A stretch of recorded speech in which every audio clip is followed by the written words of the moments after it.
You're listening to How to Drink Less, and I'm your host, Adriana Cloud.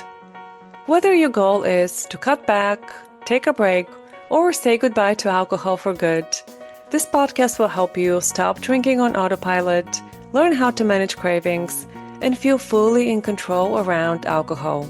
It's easier than you think. Listen on to find out how.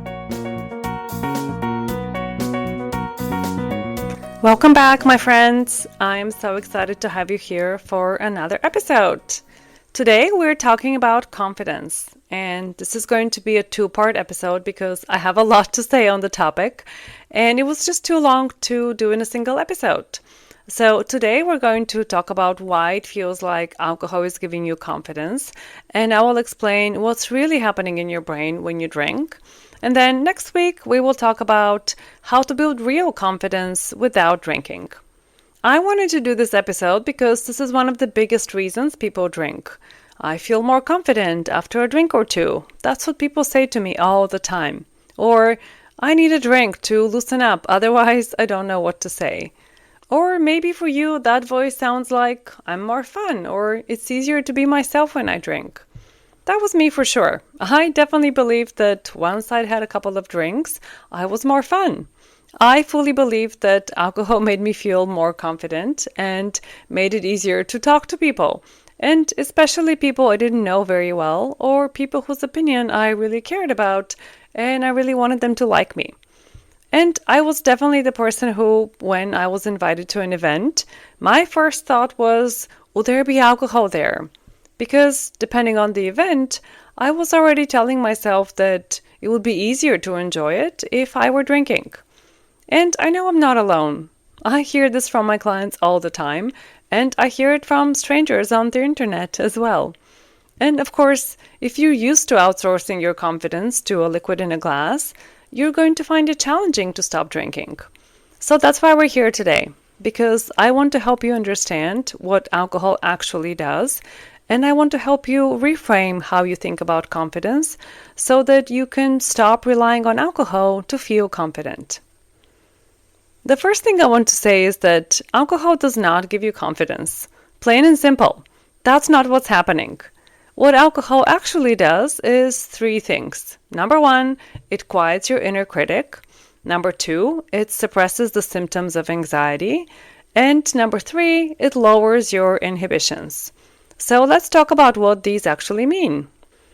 Number one, alcohol quiets your inner critic. That's the part of your brain that normally says things like, you're going to embarrass yourself, or people will think you're weird. That part goes quiet when you drink. But it's not that you've suddenly become more confident.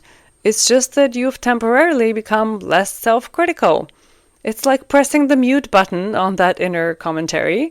But if that's how you think about yourself, those thoughts are still there. You haven't actually done anything to address them. Number two, alcohol dampens anxiety. It doesn't actually relax you or create real confidence. It just suppresses the symptoms of anxiety. It literally sedates you. But you haven't really solved for the cause of anxiety. You have just pulled the curtain on it for a few minutes. You've bought yourself a bit of time, basically. And number three, alcohol lowers your inhibitions. Because alcohol affects your critical thinking skills, when you drink, you lose the awareness of how you're coming across, and you don't fully understand the consequences of your words and actions, so you might end up saying and doing things that you wouldn't normally do. From more innocent things like interrupting or speaking too loudly, to more extreme things like putting yourself in dangerous situations or getting into a fight. And all three of these are very different from actually feeling safe to be yourself and to express yourself. In other words, alcohol is altering or suppressing the symptom, but it's not really addressing the cause. Another way to say this is that alcohol temporarily mutes the beliefs that make you feel not confident. It removes the fear of being judged or the fear of saying the wrong thing. So when you drink, you're not becoming more confident, you're just dropping the filters.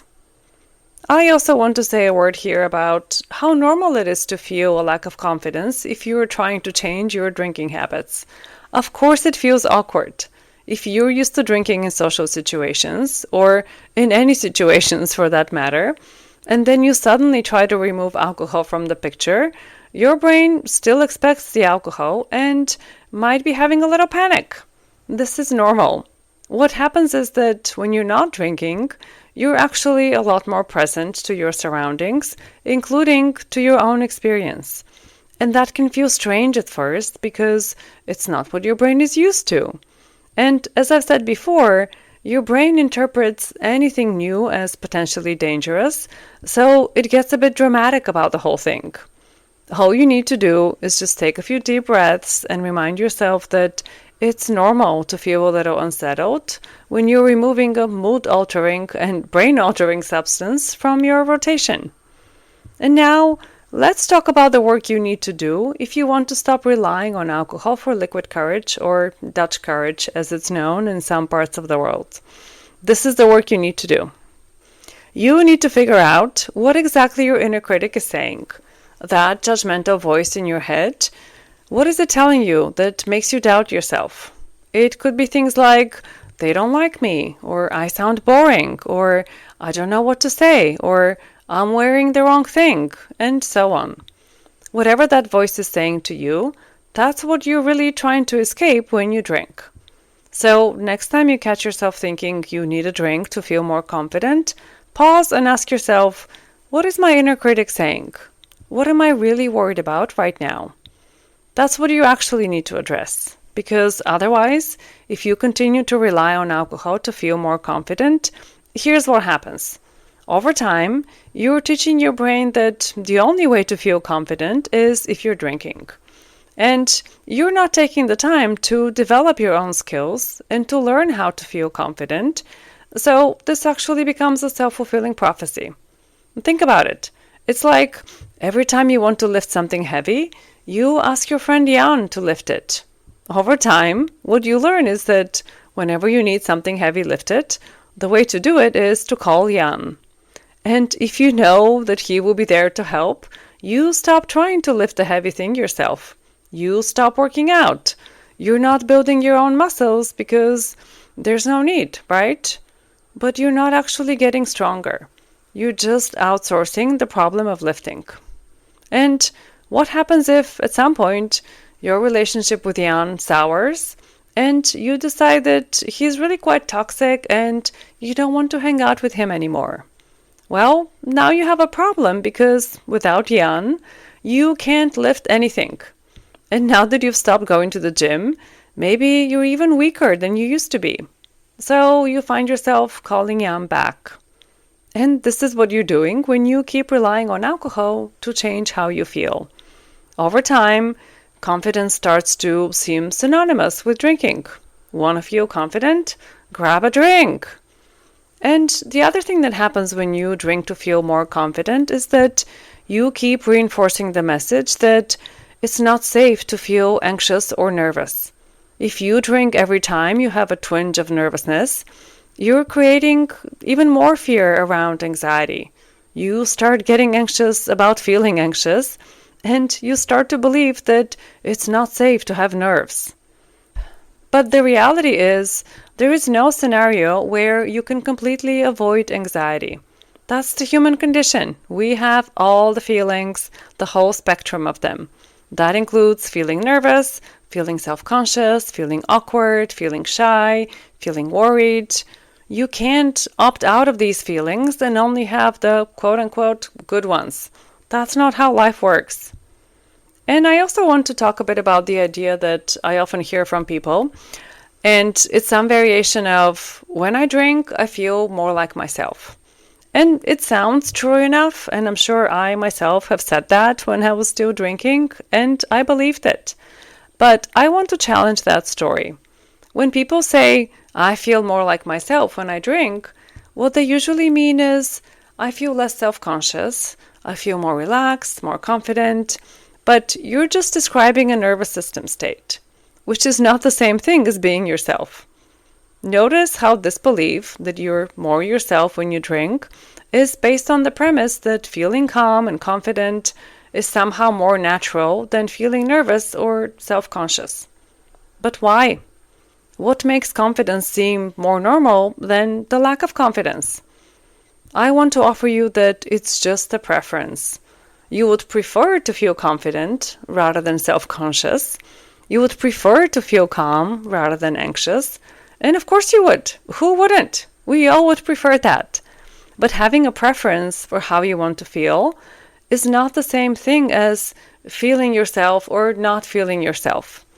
Feeling calm is not more you than feeling nervous. The lonely you is still you. The shy you is still you. You when you're angry or bored or happy or relaxed, all of those are still you. You're you no matter what mood you're in and no matter how you're currently feeling. And I think it's important to remind yourself that, because otherwise, when you feel anything less than perfectly calm and collected, you start to believe that something has gone wrong. In fact, what has gone wrong is the wellness industry's focus on optimizing happiness. We've been sold the story that we need to feel perfectly regulated and glow with self-actualization and peace 24 hours of the day. And that's just not realistic. You're going to have days when you're cranky and jealous and nervous as hell, but instead of running to alcohol because you, quote unquote, want to feel more like yourself, what you need to do is to normalize that being human and being you includes sometimes feeling less than optimal. You don't have to like what it feels like when you're nervous or angry, but can you practice breathing through that without making it mean that you've done something wrong and that this shouldn't be happening? And we also need to talk about the hidden cost of liquid courage. Yes, drinking can quiet your inner critic and make it easier to talk to people and tell jokes and be flirty when you're on a date and so on. But it's a slippery slope because lowered inhibitions and no filter means that you're more likely to say or do something that you will later regret. You can say something offensive or hurtful. You could make someone feel uncomfortable. And you could do something reckless or dangerous, including cheating on your partner, driving drunk, getting in a fight, and so on. And if that happens, and it inevitably will if you drink to feel more confident, because once you have alcohol in your system, it becomes harder to think critically and to stay in control. So if that happens, and you do something that you regret or that you're ashamed of, you're more likely to drink to escape how terrible that feels. And this kind of behavior actually reinforces anxiety in the long term, because now you're worried that those situations might repeat. And over time, that kind of inconsistent and erratic behavior that alcohol promotes only ends up eroding your confidence because you feel like you can't trust yourself when you drink. So, if alcohol is not the answer, how do you actually build confidence without it? That's what we're going to talk about on next week's episode, so make sure to come back. I'll show you how to talk back to the inner critic and how to actually build real confidence that doesn't rely on alcohol. And in the meantime, I want to invite you to a free class I'm teaching called Never Want Alcohol Again. I will tell you the exact things you need to work on so you not only quit drinking, but you can get closure and live happily ever after and never be tempted by alcohol again. I will put the link for the class in the show notes, and I would love to see you there. And if this episode resonated, please share it with a friend who you think might find it useful. Have a wonderful week, and I'll speak to you soon. If you're looking for practical advice for how to say no to alcohol and say yes to yourself, you will want to get on my email list. Sign up to receive my free guide with 7 steps to kickstart your sobriety. The link is in the show notes, so go and grab it now, and I'll see you soon in your inbox.